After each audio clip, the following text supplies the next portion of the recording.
My husband left the entire inheritance to our son, who kicked me out of the house. All I had left was an old garage, until I saw what was inside. I never imagined the worst day of my life would become the catalyst for my rebirth. But let me start where it truly began, in that cold conference room at the law office, where fluorescent lights buzzed overhead and the air conditioning made me pull my cardigan tighter. I was 52 years old, recently widowed, and about to discover just how little I apparently meant to the man I'd spent 3 decades beside.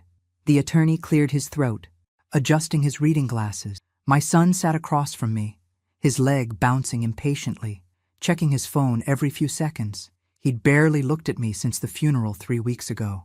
"To my beloved son," the attorney began, and I watched my boy's face light up with anticipation. "I leave the penthouse apartment at Riverside Towers, the investment portfolio, the vintage car collection, and all associated monetary accounts." My son's grin widened. 19 years old, fresh out of college with a business degree, and now suddenly wealthy beyond imagination. He didn't even try to hide his satisfaction. The attorney continued, "To my wife of 30 years, I leave the property located at 847 Industrial Boulevard, the detached garage structure and all contents therein." Silence crashed over the room like a wave. I blinked, certain I'd misheard. "I'm sorry, what?" "The garage on Industrial Boulevard. Your husband purchased it in 2011. "A garage?" The word felt foreign in my mouth. "That's all?" My son laughed, actually laughed. Not warmly, but something sharp and dismissive. Looks like Dad knew who the real winner was. I turned to stare at him, this stranger wearing my son's face. "Excuse me? Come on, you haven't worked in what, 15 years? You barely understand how to use your smartphone. Meanwhile, I'm building my future." Dad obviously saw which one of us could actually handle wealth. Each word was a calculated strike. "I gave up my career to raise you," I said quietly, hating how my voice trembled. "Yeah, well, maybe that's why you ended up with a garage." He stood, pocketing his papers. Dad was always practical. He gave valuable assets to someone who could appreciate them. No offense, but offense was precisely what he meant to give. I sat frozen, my hands clasped so tightly in my lap that my knuckles had gone white. How had we arrived here? I thought back to the computer science courses where I'd met my husband 33 years ago. We'd been lab partners, both fascinated by technology, spending late nights debugging code and dreaming about the future. He'd loved my analytical mind. "You see the invisible," he told me once. Then came marriage at 22, then pregnancy at 33, then the decision. His career was established, mine was climbing, and someone needed to be home. Just for a few years, we'd promised each other. But years stretched. School became middle school, became high school, and somehow my few years became 15. My programming skills grew rusty. The technology I'd once mastered evolved beyond recognition, and I found myself increasingly lost in conversations about frameworks that hadn't existed when I'd last worked. I became the woman who managed the household, who volunteered at school events, who supported her husband's long hours by ensuring he never worried about dinner or laundry. I became background music in my own life, and now, apparently, I'd become someone worth only a garage. "The keys, indeed, are in this envelope," the attorney said gently, sliding a manila packet toward me. My son was already at the door. "I'll need you out of the apartment by next week. I'm having it renovated. Fresh start, you know? Out, that's my home. Our home. It's my apartment now. Dad's will was clear." He turned, and the coldness in his eyes made me flinch. "Look, I'll give you 2 weeks. That's generous. But I can't have you living there while contractors are working." I left that office in a daze, clutching my envelope. 2 weeks to pack up 30 years of marriage. 2 weeks to figure out where to go, what to do, how to survive. The garage. I didn't even know where Industrial Boulevard was. Pulling out my phone, I typed in the address. 23 minutes away, in an older industrial area near the waterfront. I'd never heard my husband mention it. 15 years he'd owned this property, and he'd never said a word.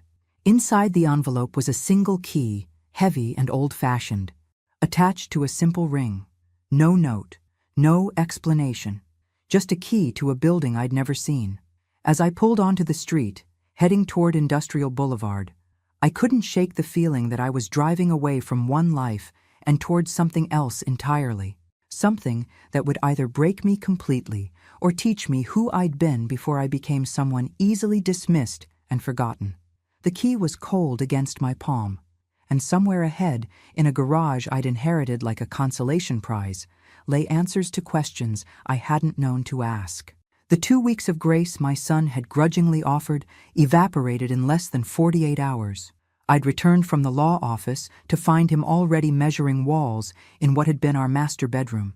He had blueprints spread across the bed where my husband and I had shared 30 years of nights. The casual violation of it made my stomach turn. "You're still here?" He didn't look up from his tablet. "I thought you'd want to get started packing. You said 2 weeks. I set my purse down on the dresser. It's been less than a day." "Yeah, about that." He finally glanced up without a flicker of remorse. "The designer I hired can start immediately, this weekend, but she needs the place empty, completely empty, so you need to expedite your timeline." "Expedite my timeline," I repeated slowly. "Where exactly do you expect me to go?" He shrugged. "I don't know. A hotel? That garage Dad left you? You'll figure something out. You managed to figure out how to be a housewife for 15 years, so this should be easy." The cruelty was so casual it took my breath away. This was the child I'd rocked through nightmares, driven to soccer practice, helped with college applications. "I gave up my career for you," I said quietly. "You gave up because you couldn't hack it." He set the tablet down, giving me his full attention in a way that felt threatening. "Be honest. The tech world was moving too fast. You were falling behind even before you got pregnant. The whole sacrificing for family thing was just a convenient excuse." Each word was precisely calibrated to wound. And it worked. Because buried under the rage was a tiny, terrible voice that whispered, "What if he's right? Look at you," he continued. "You don't understand cryptocurrency, blockchain, or even how modern investment portfolios work. Dad tried explaining his projects for years, and you just smiled and nodded like he was speaking another language." I thought about those evenings when my husband would come home excited about some new development, and I'd listen while folding laundry. He'd use terms I didn't recognize, reference platforms I'd never heard of, and yes, I'd smiled and nodded because after managing a household all day, I didn't have energy to ask for translations. When had I stopped asking questions? When had I accepted my own irrelevance? "The garage is basically worthless," my son continued, pacing like a prosecutor. "You know what's in that neighborhood? Abandoned warehouses. Dad probably bought it as some weird nostalgia thing. You know how he was about old junk, convinced everything vintage would be worth something someday." He laughed. "Meanwhile, I've got a penthouse worth $3 million, an investment portfolio that's going to set me up for life, and Dad's car collection." He knew what real assets were. He gave them to someone who'd appreciate them. "And you think you appreciate them?" I asked, finding some fragment of spine. "You, who've never worked a real day in your life?" "I'm educated. I understand modern economics and digital finance. I'm not stuck in some outdated mindset." Dad recognized that. He invested in the winner. The winner. As if life was a competition and I'd lost by loving my family. "I need you out by Friday," he said with finality. "The designers team starts Monday. You can take your personal items and any furniture from the guest room. Everything else stays. That furniture, we bought that together. And now it's mine. That's how inheritance works." He picked up his tablet again, dismissing me. "I've already hired movers for whatever you don't take. Storage unit information will be texted to you." "Friday," I repeated numbly. "Friday. Oh, and the building manager needs your keys by Friday afternoon. I've already notified them your access will be revoked as of 6 p.m. Revoked, like I was a security threat, rather than someone who'd lived here for a decade. I walked out without another word. In the kitchen, I made coffee with shaking hands. My laptop sat on the counter. I opened it and pulled up the address again. 847 Industrial Boulevard. Street view showed a nondescript building with rolling doors, but my husband had bought it 15 years ago and never mentioned it. That meant something. My phone buzzed with a text. "Storage unit NUF 247 at Westside Storage. Code 4832. Clock starts Friday 6 p.m. Not even pretense of courtesy. just logistics and deadlines.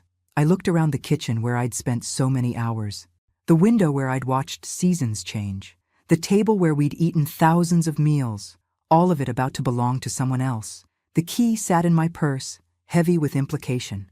If I only had 3 days before I was homeless, I needed to know what I actually owned. Because despite everything, I couldn't quite believe the man who'd loved me for 30 years had left me with nothing but a cruel joke. Industrial Boulevard looked exactly as depressing as I'd imagined. I pulled up to 847 just as afternoon shadows stretched across cracked pavement. A few buildings showed signs of life, but most wore the defeated look of places time had forgotten. My garage sat between a vacant lot and what appeared to be a closed auto body shop.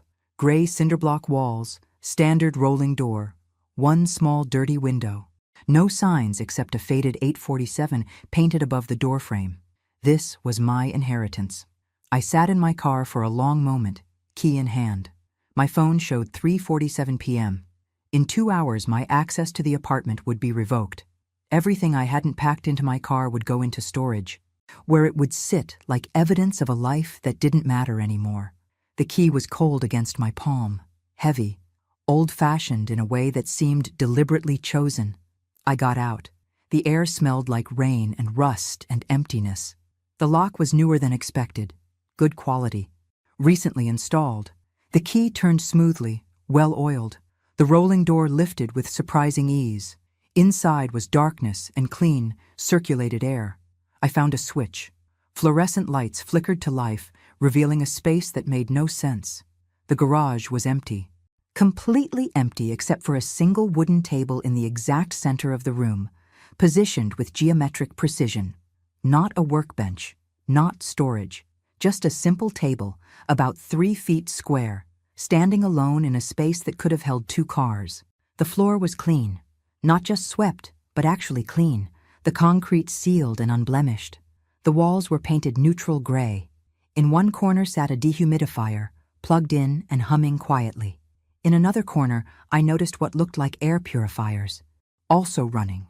Someone had been maintaining this space. Someone had been protecting it from moisture, from deterioration, from time itself. And in the center of that pristine table sat a single metal box. I approached slowly, my footsteps echoing in the empty space. The box was industrial grade, the kind designed to withstand water, impact, maybe even fire. About the size of a large shoebox, made of brushed steel with reinforced corners. On top of the box, secured with clear tape, was an envelope with my name written in my husband's distinctive handwriting. My hands trembled as I lifted it. The paper was thick, expensive. Inside was a single card with just 4 words. Our first date, remember? A combination lock secured the metal box. 6 digits. Our first date. I closed my eyes, thinking back 33 years. We'd met in January during spring registration, but our first actual date had been 3 weeks later. February 14th, Valentine's Day. Though he'd insisted it wasn't about the holiday, he just finally got the courage to ask. February 14th, 1992. I tried. EO21492. The lock clicked open. Inside the box, nestled in custom-cut foam padding, were 3 items arranged with obvious care. First, a small electronic device, maybe 4 inches long, with a tiny screen and 2 buttons. It looked like a specialized piece of hardware, something purpose-built. A USB port on one end, clean, protected, deliberately preserved. Second, a card made of steel, actual steel, about the size of a credit card, but thicker, heavier. Engraved on it in small, precise letters were 12 words, not sentences. Just 12 random-seeming words: venture, timber, fox, meadow, castle, orbit, ripple, acoustic, margin, dolphin, prison, feature. Third, beneath both items, a letter. Multiple pages, folded carefully, written in my husband's hand. I lifted the letter with trembling fingers, my computer science degree from decades ago suddenly whispering recognition. That device, the construction, the minimal interface, the careful offline storage, that steel card with seemingly random words. This wasn't random. This was a system, a security protocol, something designed to protect valuable data from digital threats by keeping it completely offline. I'd seen similar concepts in my coursework back when we were just beginning to understand the implications of digital security, before I'd left that world behind, before I'd forgotten that once I'd been someone who understood these things.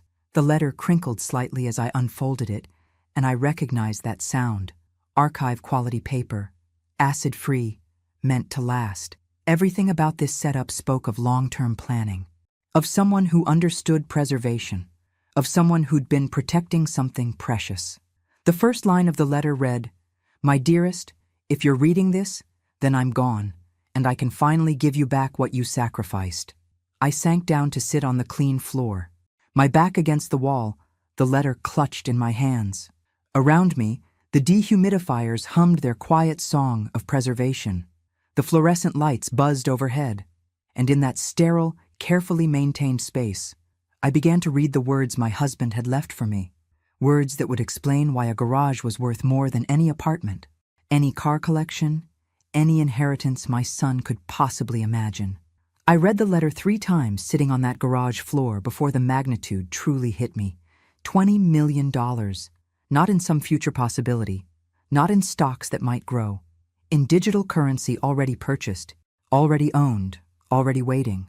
All I had to do was access it. My hands shook so badly I had to set the pages down. My husband had thought of everything: temperature control, moisture prevention, secure location. Even the lock combination was a test, making sure only I would open this. At the bottom of the metal box was another envelope. Inside, a business card, a name, a secure email, a phone number. Beneath it, a handwritten note. "He expects your call. Code word: Byzantine." Byzantine. The Byzantine general's problem: how to achieve consensus in a distributed system. It was a test, proof that I was who I claimed to be. My phone showed 5:47 p.m. In 13 minutes, my access to the apartment would be revoked. In 13 minutes, I would officially be homeless. Except I wasn't homeless. I was sitting in a garage worth $20 million. I gathered everything carefully and drove to a hotel near the airport. Not fancy, but clean and anonymous. Somewhere I could think. That night, I fell into research the way I used to in college. Laptop open, multiple tabs, notepads filling with questions. The muscle memory of learning returned immediately. Bitcoin, blockchain, cryptographic keys, distributed ledgers. The terminology was new, but the underlying concepts weren't. Hash functions. We'd studied those. Public key cryptography. Familiar. Merkle trees. I remembered data structures. It was like reading a language I'd once spoken fluently. The grammar had changed, but the logic underneath was exactly what I'd learned 25 years ago. By 2 a.m., I understood enough to be dangerous. By 4 a.m., enough to be careful. And by dawn, I understood why my husband had trusted me with this. This wasn't about being tech-savvy. It was about understanding systems thinking, following logic chains, recognizing patterns. All the things I'd been good at before I convinced myself I wasn't smart anymore. I waited until 9 a.m. to make the call. "This is a secure line," a calm voice answered. "I was given this number. The code word is Byzantine." A pause. "I've been expecting your call. I'm sorry for your loss. Your husband was a very thoughtful man. He left me something. I need help understanding how to access it safely." "I know what he left you. We've been in contact for 5 years preparing for this. Before we proceed, I need to verify your identity. Can you tell me the first word on your recovery seed?" I glanced at the steel card. "Venture? Good. And the last word? Feature. Excellent. Now, I need you to understand something very clearly. Those 12 words give complete access to your funds. Never type them into any website, never share them with anyone except me in secure conversations. Never photograph them.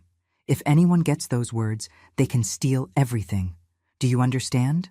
My computer science training kicked in. Because the seed phrase generates the private key, and possession of the private key is possession of the funds. There's no password recovery, no customer service. The mathematics don't care who has the key. A surprised pause. "Your husband said you'd understand quickly." He was right.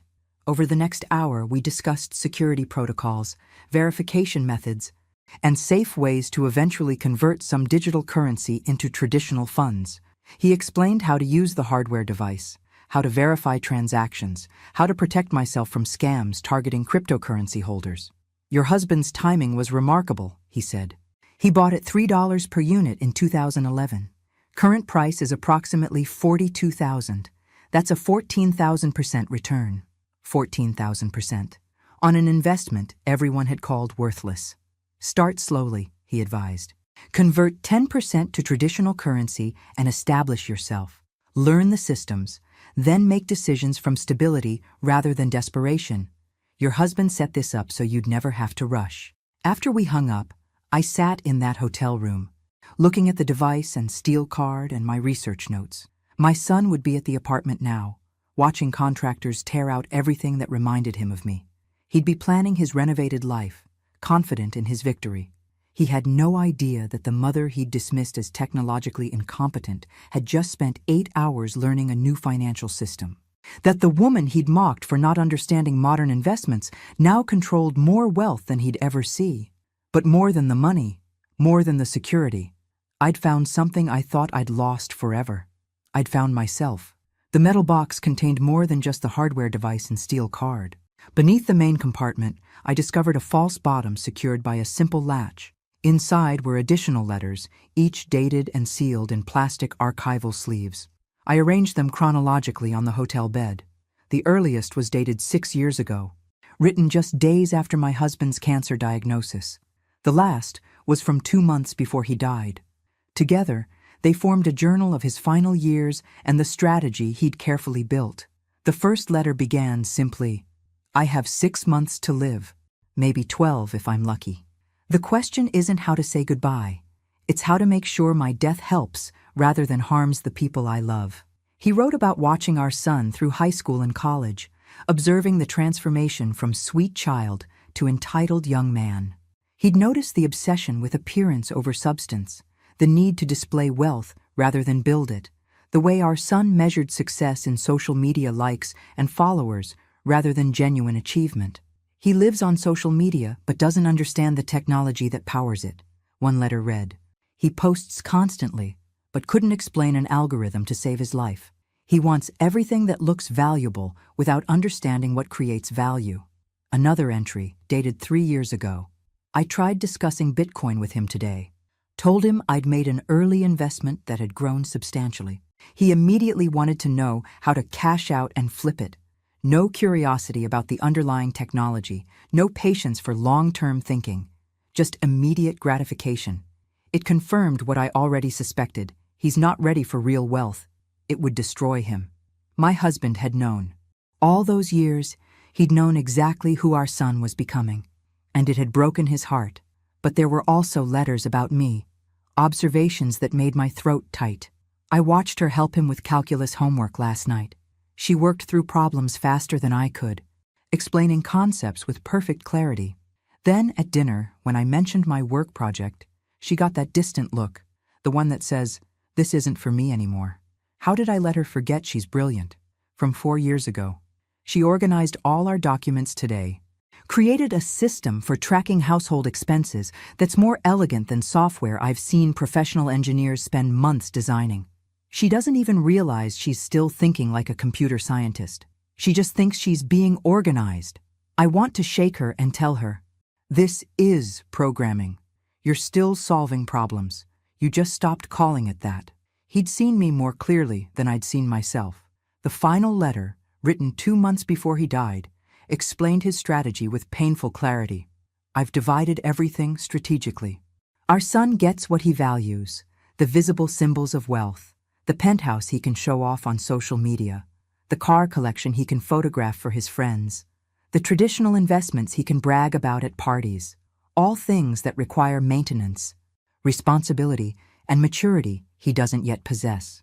They'll teach him lessons through natural consequences. The apartment comes with high maintenance fees and property taxes he'll need to manage. The cars need expensive storage and insurance. The investments require patience and understanding of market cycles. I'm giving him exactly enough rope to either hang himself or learn to climb. Either way, he'll grow, or he'll fail on his own merits. But you, my love, You get the invisible wealth, the patient investment everyone dismissed as worthless, the technology you're smart enough to understand if you just remember you're capable of understanding it. I'm not rescuing you from our son's cruelty. I'm giving you the tools to rescue yourself. The Bitcoin isn't a gift or charity. It's a reminder. You sacrificed your career, but you never lost your mind. You stepped away from technology, but the way you think, systematically, logically, seeing patterns where others see chaos, that never changed. This inheritance is a test of character for both of you. Our son will show whether he can handle visible wealth responsibly. You'll show whether you can reclaim the identity you set aside. I believe in you. I've always believed in you. Even when you stopped believing in yourself. I set the letter down with trembling hands. Outside the hotel window, the sun was setting over the city. Somewhere across town, my son was celebrating his inheritance, confident that he'd won, that his father had recognized his superiority and worth. He had no idea that every single asset he'd received was actually a test, that the apartment came with responsibilities he'd never considered, that the investments would require patience he'd never developed, that his father had given him exactly what he needed, not comfort and validation, but challenge and consequence. And me? I'd been given something far more valuable than money. I'd been given permission to be myself again, proof that my husband had always seen past the housewife role to the woman underneath. Recognition that intelligence doesn't expire just because you take time away. The hardware device sat on the bedside table, small and innocuous. Inside it, secured by mathematics and cryptography, was enough wealth to never worry about money again. But the real inheritance was simpler and more profound. The knowledge that I'd never stopped being brilliant. I'd just forgotten to look. 3 weeks after opening that garage, I stood in my new home in Playa del Carmen, watching sunset paint the ocean in shades of orange and gold. The house wasn't extravagant. 3 bedrooms, open floor plan, windows facing the water. But it was mine. Purchased outright with cash converted from a fraction of my Bitcoin. Following the specialist's advice, I'd converted exactly 10%, 50 units at $42,000 each. $2.1 million transferred into traditional banking with proper tax documentation. The remaining 450 Bitcoin stayed secured offline, protected by mathematics. The conversion process had been straightforward once I understood the mechanics. The specialist guided me through exchanges and transfer procedures. My computer science background made the technical aspects intuitive. I wasn't just learning cryptocurrency, I was remembering how to learn. That remembering changed everything. I'd enrolled in online courses on financial technology, blockchain architecture, and digital economics. Not because I needed to understand my inheritance better, but because I'd forgotten how much I loved learning, how satisfying it felt to encounter difficult concepts and achieve comprehension. The courses led to certifications. The certifications led to consulting opportunities. Within 2 months, I'd gone from dismissed housewife to advisor on cryptocurrency security for wealthy individuals. People paid me substantial fees to explain what my husband had left me, how to protect digital assets, verify transactions, avoid scams. The irony wasn't lost on me. My son had mocked me as technologically incompetent. Now I was teaching millionaires how to secure their digital wealth. I'd also established traditional investments, diversified portfolios, real estate generating rental income, bonds providing stable returns. Not because I needed money, but because I'd remembered I was good at systematic thinking, at analyzing risk and reward. My phone rang. My son's name appeared. He'd been calling regularly, though never to ask how I was. I answered on the 3rd ring. "Where are you?" he demanded without greeting. "I went by the storage unit. Most of your stuff is still there. I took what I needed. The rest can stay. The 30-day deadline is coming up. If you don't claim it, it gets donated." "I know. That's fine." Silence. He hadn't expected that. "So where are you living?" "I'm settled. Don't worry about me." "I'm not worried. I just need to know for legal purposes. The estate lawyer needs a current address." I gave him the specialist's business address, a registered agent service that forwarded mail without revealing my location. No need to tell him I was living beachfront in Mexico. "Mexico?" His voice dripped with disdain. "What are you going to do there?" "Live. Learn, work, all the things I stopped doing. Work? Doing what? You haven't had a real job in 15 years. I'm consulting on financial technology and digital asset security. He laughed. That same sharp, dismissive sound. Right. Who's going to hire you for that? Several people already have. But I need to go. Was there anything else? Yeah, actually. I'm having cash flow issues. The apartment maintenance fees are higher than expected. And the property taxes are your responsibility, I interrupted gently. Your father left you substantial assets. Learning to manage them is part of growing up. I just need a short-term loan, $5,000. I'll pay you back.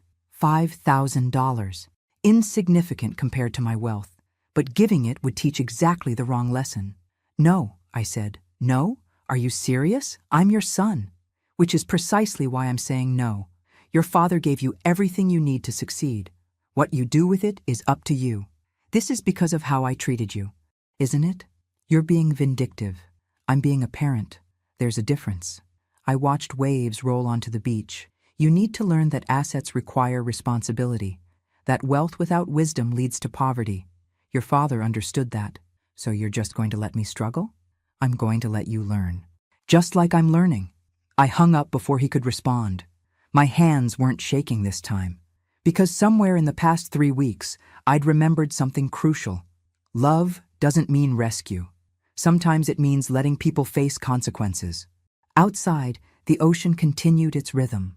Inside, I returned to my laptop where I'd been reviewing a consulting contract. Tomorrow, I had a video call with a client in Singapore. Next week, an online seminar on blockchain security. My son thought I'd moved to Mexico to hide in shame. He had no idea I'd moved here to rebuild myself in a place where no one knew the housewife I'd been, where I could become again the woman I'd forgotten, the one who solved complex problems, who understood elegant systems. The woman my husband had always known was still there, waiting to remember herself. The call came on a Tuesday morning while I was preparing for a client presentation. Not from my son, but from someone I barely remembered, a young woman who'd been in his graduating class. I'm sorry to bother you, she began hesitantly. I got your number from the estate lawyer's office. I know we don't really know each other, but I'm worried about your son. He's in serious trouble. My stomach tightened. What kind of trouble? Financial. Really bad financial trouble. He won't talk to anyone about it. But some of us have pieced things together. She took a breath. I think someone needs to know before this gets worse. Over the next 20 minutes, she painted a picture that was somehow both shocking and entirely predictable. 3 months. That's how long it had taken my son to destroy his inheritance. It started with a business opportunity presented by someone he'd met at an exclusive club. A cryptocurrency investment platform promising to double money in 60 days through proprietary trading algorithms. My son had invested $200,000 from his portfolio without understanding that legitimate investments don't guarantee returns, and cryptocurrencies are volatile by nature. The platform was a classic pyramid scheme. It paid early investors with money from new investors, creating the illusion of profit. My son, seeing his account balance grow, invested more, then recommended it to friends, earning referral bonuses, then mortgaged the apartment to invest even larger amounts. By the time the platform collapsed, taking all the money with it, he'd lost over $500,000. But that wasn't all. He'd also fallen for multiple other scams. An NFT project that promised exclusive access to celebrity events. The celebrities didn't exist. A decentralized finance platform that was actually just stealing login credentials. A coin that claimed to be the next Bitcoin, created by scammers who disappeared with investor money. He kept posting about his investments on social media, she explained, making it look like he was this successful crypto trader. But he didn't understand anything about blockchain or security. He just saw the word crypto and threw money at it. The irony was staggering. While my son was losing hundreds of thousands to cryptocurrency scams, I was sitting on legitimate Bitcoin worth over 20 million, teaching others how to avoid exactly the traps he'd fallen into. There's more, she continued quietly. He's been borrowing money. Not from banks. They won't lend to him anymore. From people who call themselves private investors, but who are really just loan sharks. The interest rates are insane, and now they're pressuring him for payment. How much does he owe? I don't know exactly. But I heard him on the phone last week. He sounded scared, really scared. After the call ended, I sat in my sun-filled living room, staring at the ocean without seeing it. Part of me wanted to feel vindicated. This was exactly what his father had predicted. The visible wealth given to someone without wisdom had evaporated like morning mist. But another part of me just felt sad. Sad that my son had learned nothing from watching his father's careful, patient approach to investing. Sad that he'd valued appearance over substance so much that he'd literally mortgaged his future for social media clout. Most of all, sad that the boy who'd once been sweet and curious had become a man who couldn't distinguish between legitimate opportunity and obvious fraud. My phone buzzed with a text from him. "We need to talk. It's urgent." I stared at the message for a long time. This was the moment his father had anticipated, the moment when consequence met reality, the test of whether my son could grow from failure or would simply look for someone else to blame. And it was also my moment of decision. I had the resources to rescue him completely. $2.1 million in liquid assets, over $18 million in Bitcoin that could be converted. I could pay off every debt, clear every obligation, restore him to financial stability. But would that help him? Or would it simply teach him that reckless decisions have no real consequences? That there would always be someone to save him from himself? I thought about my husband's letters, about how he'd structured the inheritance as a test, about how he'd trusted me to be strong enough to let our son learn through natural consequences. I thought about the past 3 months, how struggling and learning and rebuilding had transformed me from someone who'd forgotten her own capabilities into someone who was thriving, how the challenge, not the rescue, had saved me. My son hadn't asked for help when he'd kicked me out, hadn't shown mercy when I'd had nowhere to go, hadn't demonstrated even basic human kindness when I'd been at my lowest. But more importantly, rescuing him now would rob him of the only teacher powerful enough to change him, reality itself. I typed my response. "I'm available to talk on Friday at 2 p.m., video call." Then I returned to preparing my presentation on cryptocurrency security, where I'd be teaching people how to avoid exactly the mistakes my son had made. Friday at 2 p.m., my son's face appeared on my laptop screen. He looked terrible. Dark circles under his eyes, hair uncombed, wrinkled shirt. The confident young man from the law office had been replaced by someone genuinely frightened. "Thanks for taking my call," he said, humility startling in his voice. "Of course. You said it was urgent." He took a breath. "I'm in trouble. Serious financial trouble. I made bad investments, and now I owe money to people who aren't patient about collecting." I heard. Someone reached out with concerns. His expression tightened. "People are talking about it? People are worried. There's a difference." He nodded, then steeled himself. "I need help. I need money to clear my debts and start over. I know I treated you badly. I know I don't deserve to ask, but you're my mother, and I don't know where else to turn." There it was, the moment his father had predicted. I looked at my son through the screen, this 19-year-old who'd thought he understood the world, who'd dismissed me as irrelevant, who'd kicked me out without mercy. "How much do you need?" I asked calmly. Hope flared in his eyes. $600,000 would cover everything, the loans, the mortgage, the penalties. $600,000. I had that multiple times over.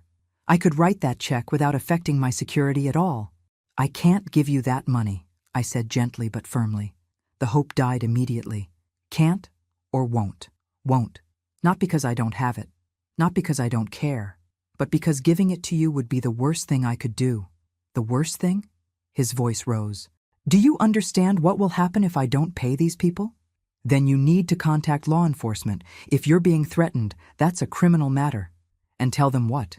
That I willingly borrowed from loan sharks? That'll go great. You made choices. Adult choices.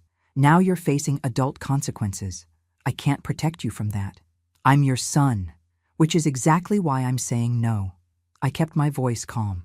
Your father spent decades building his expertise, decades of study, discipline, learning from mistakes. He didn't become successful through shortcuts or schemes. He earned it through patient, careful work. I leaned forward. "You're 19 years old. You've barely started your adult life, and you expect everything immediately. You thought you could outsmart the market, beat the system, find easy money. Now you want me to rescue you so you never have to feel the full weight of those choices. So you're just going to let me fail?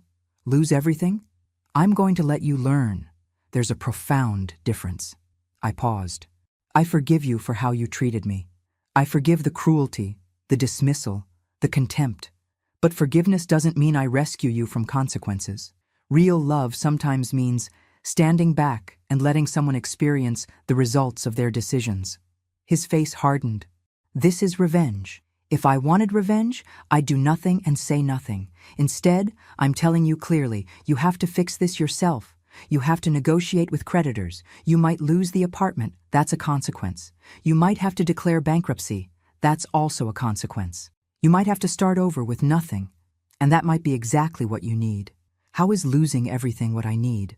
Because right now, you're a long way from being even 1% of what your father was. He understood patience, discipline, genuine knowledge. You understand shortcuts and appearances.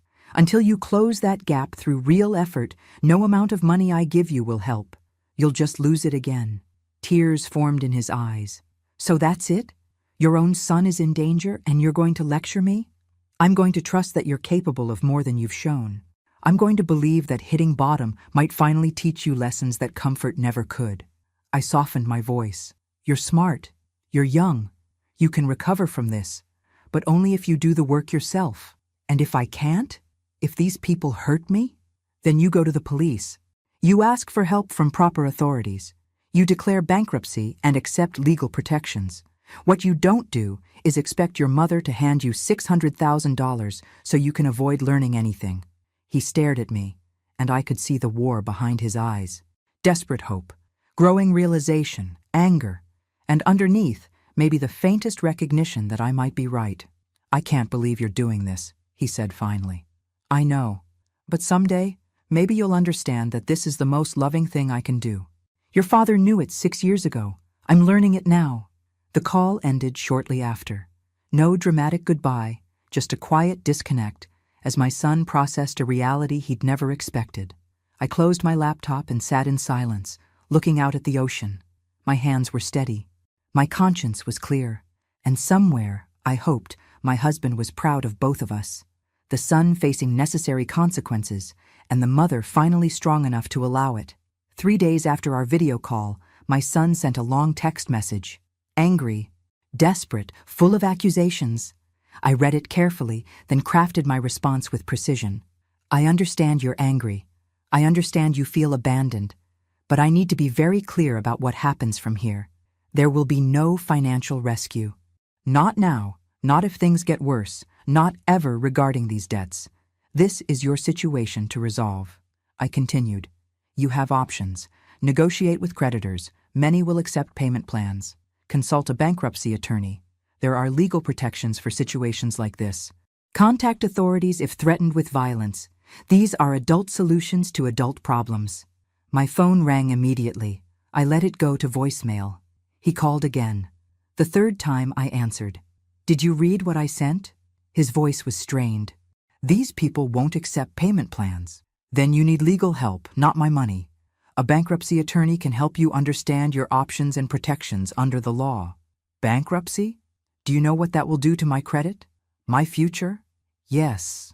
It will damage your credit for years, make borrowing difficult, close certain doors. I paused.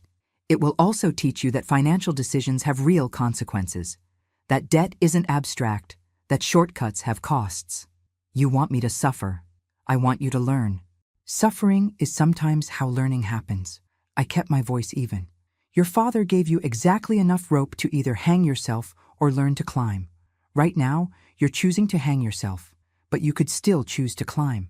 How am I supposed to climb out of $600,000 in debt? The same way millions rebuild after financial disasters. You start over. You get a regular job, not prestigious, not impressive, but one that pays. You live modestly. You work through bankruptcy proceedings. You learn that wealth isn't given, it's built slowly. A regular job, like working retail, food service? If that's what's available, yes, Your father started as a junior programmer making barely above minimum wage. He worked his way up through decades of dedication. You want to skip those steps and jump straight to success. Life doesn't work that way. So, while you're living in Mexico, I'm supposed to work minimum wage? The bitterness was thick, but I caught something else underneath. The first hint he was beginning to understand the magnitude of his situation. I'm not living at your expense. I'm living the life your father's planning made possible. Just as you were given the same opportunity. The difference is that I took time to understand what I was given. You took it for granted. That's not fair. You got Bitcoin. I got things that required actual management. Exactly. Your father gave you assets requiring skill, patience, and responsibility to maintain. He tested whether you were ready. You weren't. Now you have the opportunity to become ready. Silence. Then, what if I can't do this? What if I fail completely? Then you fail, and then you get up and try again. That's what growth looks like. Not success handed to you, but lessons learned through genuine struggle. You really aren't going to help me at all? I'm helping you right now by refusing to rescue you. I'm helping by being honest about what you need to do. I'm helping by believing you're capable of more than you've shown. I took a breath. But I will not give you money. I will not interfere with natural consequences. I will not rob you of the opportunity to build real character by making things easy. This isn't help.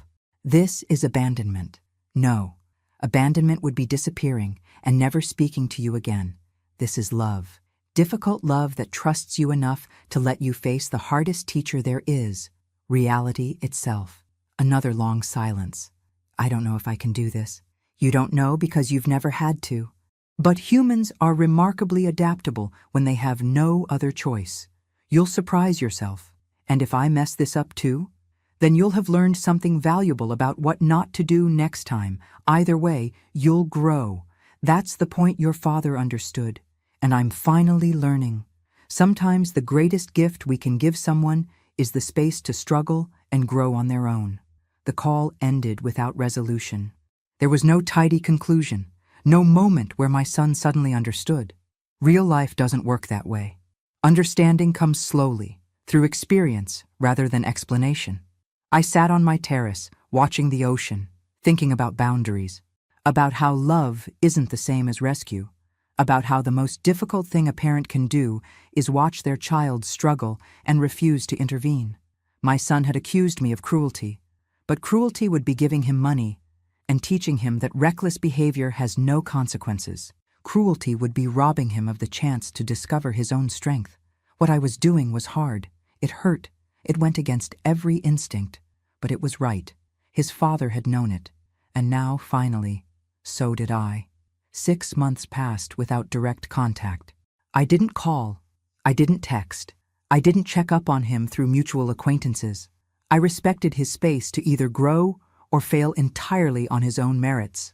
The silence was harder than I'd expected. Every maternal instinct screamed to reach out, to check if he was safe. But I remembered my husband's letters, remembered how he'd predicted this exact moment, the temptation to interfere, to soften the lesson, to rescue rather than trust. So I focused on my own life instead. My consulting practice had grown beyond anything I'd imagined. I was working with clients across 3 continents, teaching cryptocurrency security and digital asset protection.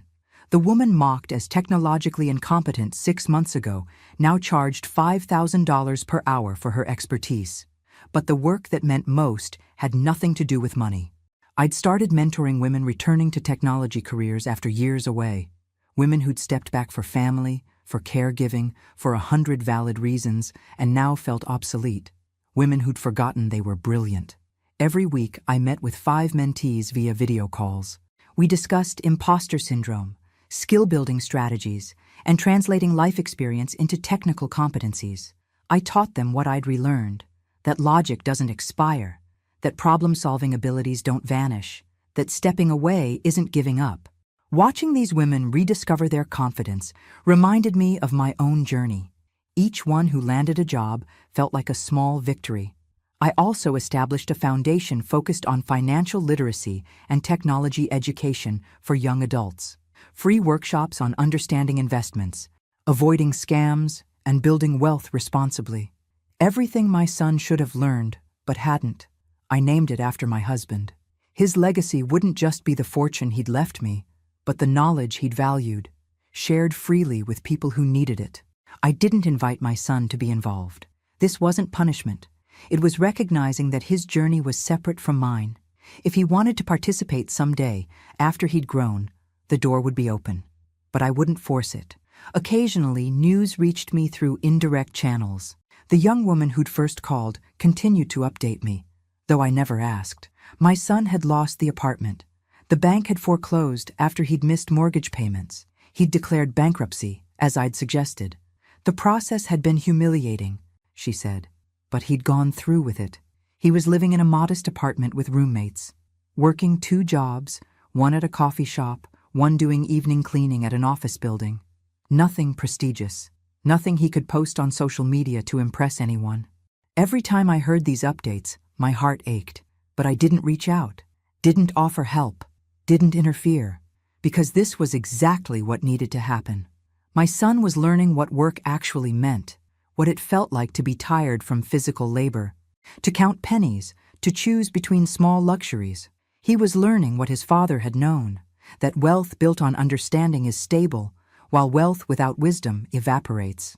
He seems different, she told me during one update. Quieter, less arrogant. I don't know if he's broken or just growing up. Maybe both, I said. Sometimes breaking is how growing happens. I wondered if he thought about me, if he was angry still, or if he'd started to understand why I'd refused to rescue him. I wondered if he'd figured out that the mother he'd dismissed as poor was actually the one with real wealth. But I didn't wonder enough to break my silence. My husband had trusted his plan. Give our son visible wealth to test his character, give me invisible wealth to reclaim my identity. The test was still ongoing, and the most important thing I could do was stay out of the way and let results develop naturally. On my terrace in Playa del Carmen, I'd sometimes watch the sunset and think about the 2 paths diverging from that law office 6 months ago. My son walking toward struggle and hopefully growth, me walking toward rediscovery and purpose. We'd both been given exactly what we needed. The foundation held its first workshop on a warm Tuesday. 25 young people attended, eager to learn about financial literacy and cryptocurrency basics. I taught them how to spot scams, understand compound interest, and build wealth slowly through patience. At the end, a 19-year-old raised his hand. Why are you doing this for free? I thought carefully. Because someone I loved taught me that the greatest wealth isn't money. It's understanding. And understanding is only valuable if you share it. As I said it, I thought about my son. Wherever he was, whatever job he was working, I hoped he was learning exactly that lesson. Not from my lectures, but from the grinding, difficult teacher of real experience. The workshop ended, and I remained in the space, looking at empty chairs, thinking about all the ways we try to teach people we love. Some lessons can only be learned alone. Some growth can only happen in silence. Some love looks like absence, because presence would prevent the very transformation we're hoping for. 6 months of silence. It felt like forever. It felt like just the beginning. 3 years later, at 55, I stood in that same garage on Industrial Boulevard where everything had changed. I'd kept the property, though I'd never stored anything here again. It had become a memorial, a reminder, a place to return when I needed to remember who I'd been and who I'd become. The metal box was long gone, its contents distributed into secure storage solutions. The hardware wallet that had held $20 million in Bitcoin was now just one of many tools I used. The cryptocurrency markets had been volatile, but patience, that lesson my husband had understood, had served me perfectly. But I wasn't here to think about money. I was here to think about wisdom. My husband had seen something 3 years ago that I'd only begun to understand. The garage wasn't really about Bitcoin or hidden wealth. It was a message. You were always capable. You were always brilliant. Now remember, the inheritance wasn't $20 million. It was permission to be myself again. Proof that stepping away from a career didn't erase intelligence. That raising a child didn't diminish capability. That years away from technology didn't delete the fundamental way I thought. He'd given me back my identity. And our son? I still didn't know if he'd learned what he needed to learn. I'd heard through occasional updates that he'd finished bankruptcy proceedings, that he'd kept working 2 jobs for over a year before finding entry-level work at a tech company, in customer service, helping people understand basic technical concepts.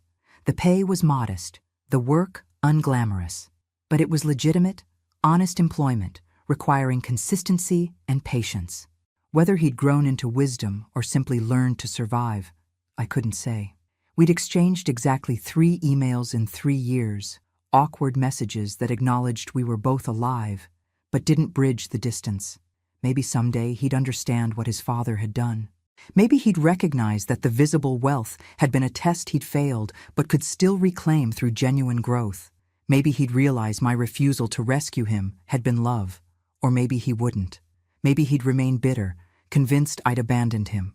Never understanding that need and want are different. Either way, it was his journey, his lessons to learn or refuse, his life to build or waste. I'd done what I needed to do, honored my husband's plan, lived with integrity, refused to rob my son of growth that only comes through struggle.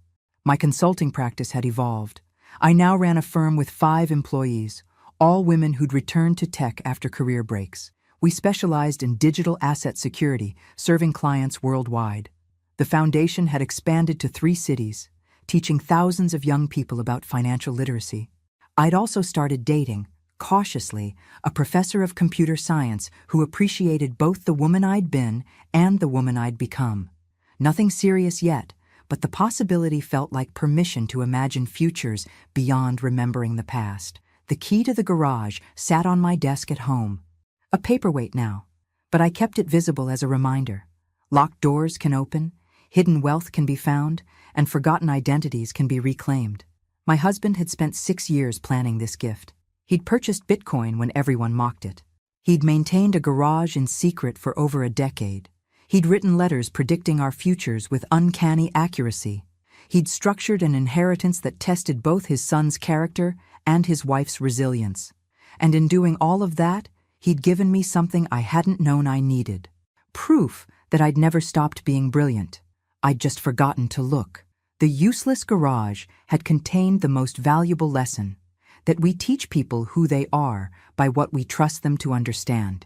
My husband had trusted me with complexity, with technology, with transformation. He'd trusted me to be smart enough, patient enough, capable enough. And in doing so, he'd reminded me to trust myself. As for my son, wherever he was in his journey, I'd given him something too. Space to become someone without the crutch of rescue. The opportunity to build character through consequence. The chance to discover his own strength. Whether he'd taken that gift or resented it, I might never know. But I'd learned that love isn't always about presence. Sometimes it's about absence, stepping back and trusting that people can grow if we stop preventing their struggles. The garage was empty now, except for echoes, but standing here, I could still feel the weight of that first moment, the confusion, the hurt, the sense of being dismissed. I'd thought the garage was evidence of my insignificance. Instead, it had been proof of my value all along. I locked the door one final time and walked to my car. Behind me, the building sat quiet and unremarkable. Just another structure holding no secrets, containing no fortune. But it had held something more important than Bitcoin or money or digital wealth. It had held the truth about who I'd always been, carefully preserved by a man who'd loved me enough to make me remember. And that truth had set me free.